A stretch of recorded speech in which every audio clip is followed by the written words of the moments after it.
Subscribe Exam Dose, a dose for exams. Hello friends, स्वागत है आपका हमारे यूट्यूब चैनल एग्जाम डोज में। मैं प्रवीण कुमार आपका स्वागत करता हूं। तो दोस्तों, आज हम बात करेंगे वैदिकोत्तर साहित्य की। तो यह जो साहित्य है, यह वैदिकोत्तर साहित्य इसलिए कहा जाता है क्योंकि यह वैदिक काल के बाद में इसकी रचना की गई। तो वेदों को और प्रभावी ढंग से समझने के लिए इस साहित्य की रचना की गई। और इसमें देखा जाए तो वैदिकोत्तर साहित्य में हम दो चीज़ें पढ़ेंगे, एक उपवेद और दूसरा है वेदांग। तो उपवेद और वेदांग जो हैं, यह भी क्या थे, वेदों से ही संबंधित थे। उनको ठीक से समझने के लिए अलग अलग जो थे, उन्होंने क्या किया, अपनी अपनी टीकाएं या रचना की थी। तो हम शुरू करते हैं वेदांग और उपवेद। तो यहाँ से एग्जाम जो होता है उसमें बहुत सारे प्रश्न पूछ लिए जाते हैं और मोस्टली स्टूडेंट जो होते हैं इस पार्ट को छोड़ देते हैं। तो आजकल के ट्रेंड में ये जो रचनाएं हैं, इनसे टीका हैं कुछ, उनसे बहुत सारे प्रश्न एग्जाम में पूछ लिए जाते हैं। तो चलिए दोस्तों शुरू करते हैं। तो सबसे पहले हम देखेंगे वेदांग। तो वैदिकोत्तर साहित्य के दो भाग हैं, एक जिसमें हम वेदांगों को पढ़ेंगे और दूसरा पढ़ेंगे हम उपवेद। तो जो वेदांग है उनकी 6 हैं। तो वेदांग जो है वह 6 हैं और यह गद्य रूप में लिखे गए हैं। तो गद्य रूप को, गद्य आपने दो चीज़ें पता होगा आपको, गद्य और पद्य। तो जो पद्य जो होता है उसको थोड़ा समझना मुश्किल हो जाता है, लेकिन जो गद्य में लिखा होता है वह एक पैराग्राफ की तरह होता है और उसको आप इजीली पढ़कर और समझ सकते हैं। तो इसीलिए जो वेदांगों की रचना की थी वह गद्य में की गई। तो 6 प्रकार के जो वेदांग हैं उनमें सबसे पहले हम बात करेंगे शिक्षा। तो शिक्षा की बात करें तो जो शिक्षा जो थी, यह क्या था, यह वैदिक स्वरों का उच्चारण के लिए इसका जो है रचना की गई थी। तो जो वेदांग है, 6 वेदांगों में से एक सबसे पहला शिक्षा। तो शिक्षा में क्या है, जो वैदिक शब्द हैं उनका उच्चारण जो है वह बताया गया है। तो किस प्रकार से वैदिक स्वरों का उच्चारण किया जाता है और जो वैदिक साहित्य में चीज़ें दे रखी हैं उनका उच्चारण ठीक प्रकार से कैसे होता है। साथ में स्वर और वर्णों का मंत्र उच्चारण भी दिया गया है। तो जो वैदिक साहित्य जो था, चारों वेद जो थे, उसमें अलग अलग मंत्र थे।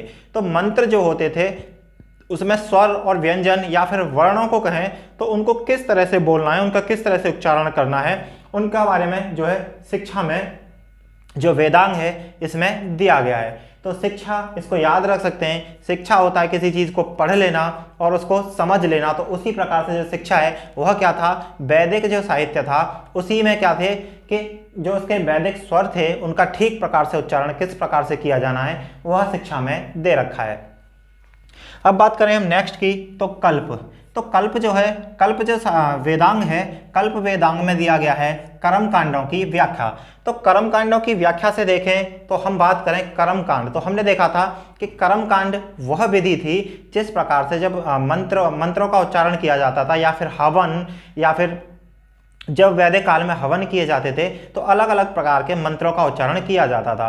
तो जो हवन होता था तो हवन में क्या क्या चीज़ें जरूरी होती थी, कितना पानी लेना होता था, या फिर किस प्रकार से चरणामृत बनाना होता था, किस प्रकार से यज्ञ में आहुतियाँ दी जानी होती थी। तो यह सारी जो विधाएं थी वह कर्मकांड में बताई गई थी। तो कर्मकांड यहाँ भी वही है। तो जो कल्प है उसमें कर्मकांडों की व्याख्या दे रखी है और इसमें बताया गया है कि जो कर्मकांड है उसमें कौन सा मंत्र किस काम के लिए बोलना है और उसका उच्चारण ठीक प्रकार से कैसे करना है। तो कल्प को हम कई बार कल्प सूत्र भी बोल देते हैं। तो कल्प सूत्र, तो इसमें सूत्रों का संग्रह है। और जो कल्प है, कल्प जो वेदांग है उसकी 3 शाखाएं वह हैं, जिनमें से एक है स्रोत सूत्र और दूसरी है गृह सूत्र और तीसरी है धर्म सूत्र। तो स्रोत सूत्र, गृह सूत्र और धर्म सूत्र, यह क्या है, इसको अगर देखें तो इसको हम याद रखेंगे, शिक्षा, कल्प, निरुक्त, व्याकरण, छंद और ज्योतिष। तो शिक्षा में हमने देखा था कि वैदिक स्वरों का उच्चारण जो था वह किस प्रकार से किया जाना चाहिए। और जो कल्प है, कल्प में दे रखा था कर्मकांडों की व्याख्या। तो किस प्रकार से यज्ञ में जो अलग अलग मंत्र का उच्चारण कब करना है वही दे रखा है कल्प में।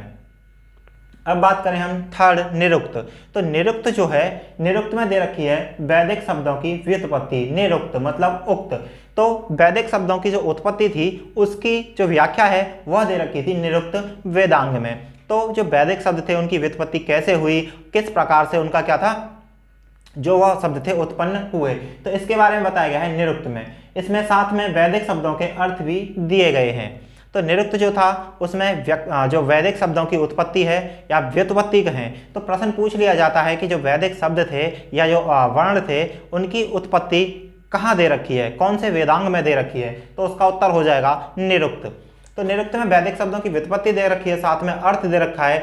अगर हम बात करें निरुक्त को तो निरुक्त को कहा गया है वेद पुरुषों का कान। तो जो वेद पुरुष हैं उनका कान कहा गया है किसको, निरुक्त को। साथ ही इसको वेदों की आत्मा भी बताया गया है। तो वेदों की आत्मा कहें या फिर वेद पुरुषों का कान, तो वह कौन सा वेदांग है, निरुक्त है। अगर हम निरुक्त पर देखा जाए तो अलग अलग जो है वेदांग कई बाद के काल में जाते हुए भी अलग अलग वेदांगों की रचना होती रही। अगर लेकिन निरुक्त में देखा जाए तो सबसे प्राचीनतम जो निरुक्त है वह है यास्क द्वारा रचित निरुक्त। तो यास्क का निरुक्त जो है वह सबसे प्राचीनतम है। तो प्रश्न पूछ लिया जाता है कि सबसे प्राचीनतम निरुक्त किसके द्वारा रचित है, या फिर पूछ लिया जाता है यास्क द्वारा रचित सबसे प्राचीनतम ग्रंथ कौन सा है, तो वह है निरुक्त। अब बात करें चौथा, व्याकरण। तो जो व्याकरण जो है, तो व्याकरण जो होता है वो किसी भी भाषा को वैज्ञानिक शैली प्रदान करने के लिए उसकी रचना की गई थी। तो भाषा को वैज्ञानिक शैली प्रदान करने के लिए व्याकरण की रचना की गई थी। और व्याकरण को क्या कहा गया है, वेदों का मुख। तो व्याकरण में जिस प्रकार से हम हिंदी में पढ़ते हैं वही कि किस प्रकार से भाषा को वैज्ञानिक शैली प्रदान करनी है, जो स्वर हैं, व्यंजन हैं, या फिर उनका जो है बोलने का स्थान कौन सा होता है। जैसे कुछ स्वर हैं जिनका मुख होता है, तालु होता है। तो इसी प्रकार से क्या है, व्याकरण में क्या होता है, ये वैज्ञानिक शैली प्रदान करने के लिए उपवेदों में व्याकरण की रचना की गई थी।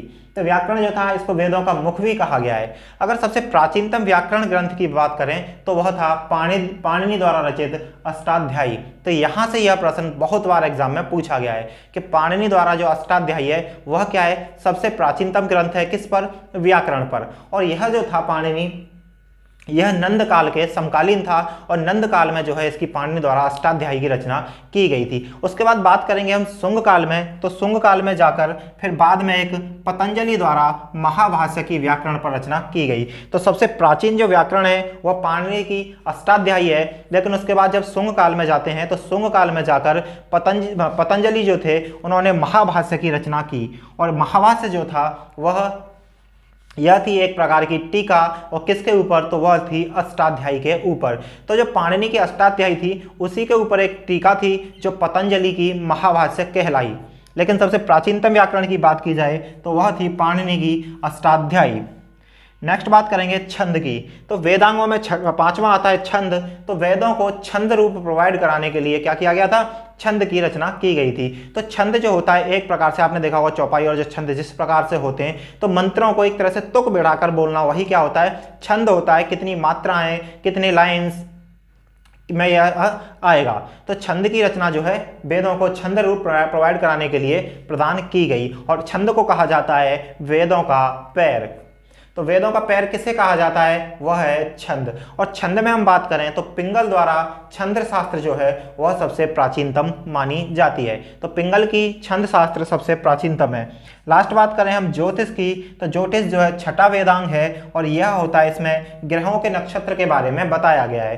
तो ग्रहों के नक्षत्र सूर्य, चंद्रमा, पृथ्वी। तो इस प्रकार से जब हम वैदिक मंत्रों का उच्चारण करते थे वैदिक काल में, तो उस समय पर क्या किया जाता था, एक शुभ मुहूर्त में देखा जाता था। तो शुभ मुहूर्त में ही यज्ञों का या फिर अलग अलग जो भी चीज़ें होती थी उनका आयोजन किया जाता था। तो यह समझने के लिए क्या किया गया कि सूर्य, पृथ्वी, चंद्रमा जो है इनकी किस प्रकार से नक्षत्र हैं और किस नक्षत्र में हमें यज्ञ या फिर पूजा प्रारंभ करनी चाहिए या कोई काम प्रारंभ करना चाहिए, वही समझने के लिए ज्योतिष शास्त्र की रचना की गई। तो ज्योतिष शास्त्र क्या है, छठा और आखिरी वेदांग है। अगर ज्योतिष शास्त्र में बात करें तो यह जो था लगध मुनि की वेदांग ज्योतिष सबसे प्राचीनतम मानी जाती है। तो लगध मुनि की सबसे प्राचीनतम क्या मानी जाती है, वेदांग ज्योतिष। तो 6 वैदिकोत्तर साहित्य में 6 वेदांग, जिसमें हम याद रखेंगे शिक्षा, कल्प, निरुक्त, व्याकरण, छंद और ज्योतिष। शिक्षा, कल्प, निरुक्त, व्याकरण, छंद और ज्योतिष। अब हम बात करेंगे वैदिकोत्तर साहित्य का दूसरा भाग जो है उपवेद। तो उपवेद जो है यह भी क्या थे, हर वेद का एक उपवेद है। तो जिस प्रकार से हमने 4 वेद पढ़े थे, तो हर वेद का एक उपवेद जो है उसकी रचना बाद में की गई। तो इनको हम देखेंगे एक टेबल के माध्यम से। इसमें सबसे पहले हम उपवेद देखेंगे कि कौन सा उपवेद किस वेद का है और साथ में यह किस कला से या फिर किससे संबंध रखता है। तो एक तरफ उपवेद देखेंगे, फिर वेद देखेंगे, फिर संबंध में या फिर कला किससे है। तो सबसे पहले हम बात करेंगे आयुर्वेद की। तो आयुर्वेद जो है यह उपवेद है ऋग्वेद का। तो इसको याद रख सकते हैं आर्य, आप इसको आर्य से याद रख सकते हैं, जिसमें क्या है आयुर्वेद और ऋग्वेद। तो आयुर्वेद जो है यह ऋग्वेद का क्या है, उपवेद है, और यह आयुर्वेद तो आपने नाम सुना हुआ आयुर्वेद या चिकित्सा से संबंधित जो है था।